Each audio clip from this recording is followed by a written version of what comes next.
Huzurabad MLA party మాత్రమే social media హల్చల్ అవుతుంది సార్.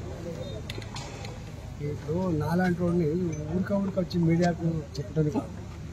పొద్దున ఒక వార్త, మధ్యాహ్నం ఒక వార్త, సాయంత్రం ఒక వార్త, రోజుకో వార్త, ఇన్ని వార్తలకు నాలాంటి వాడు సమాధానం చెప్పాను. నేను ఒకటే చెప్పిన, పార్టీలు మారడం అంటే బట్టలు మార్చుకున్నంత తేలిక కాదు అని.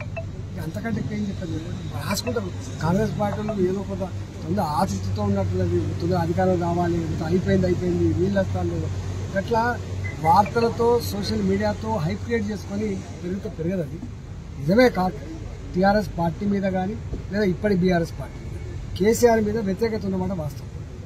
ఎవరు దీన్ని వ్యతిరేకత సొమ్ము చేసుకుంటూ చూడాల్సి లేదు. ఒక్కటి మాత్రం కనబడతా ఉంది, మీరు ప్రత్యక్ష సాక్షి గజ్వేల్లో. ఎందుకంటే ఇక్కడ రోడ్లు, ఇంత పెద్ద రోడ్లు కనబడ్డప్పటికీ, కట్టిన ఇల్లు కనబడుతున్నప్పటికీ కూడా ప్రత్యక్ష సాక్షులు మీరే. ఇలా ఎన్ని వేల ఎకరాల అసైన్మెంట్ భూములు గుంజుకున్నాడు, అరిచేతిలో వైకుంఠం ఎట్లా చూపించిండు, ఇవాళ ఎట్లా పట్టించుకుంటున్నారు. చివరికి వాళ్ళ ఎమ్మెల్యేగా ఉన్న ముఖ్యమంత్రి కలుద్దామంటే కూడా వాళ్ళకి ఆ భాగ్యం లేదు. వాళ్ళకి ఆ భాగ్యం లేదు. ఇక్కడనే ఉంటాడు బాబు దగ్గర కలుసుకునే భాగ్యం లేదు. ఇవాళ అభివృద్ధి మాత్రమే కాదు, ఆత్మగౌరవం కోరుకుంటారు. కార్యకర్తలు మా నాయకులతో మాట్లాడి కోరుకుంటారు. ఇలా అవన్నిటి సాక్ష్యం మీరు.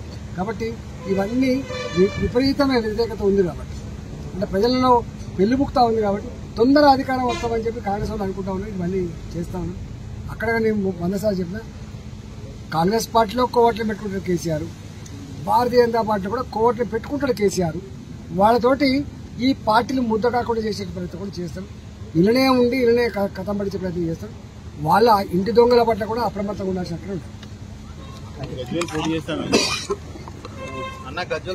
చేయకపోతే నడతారు.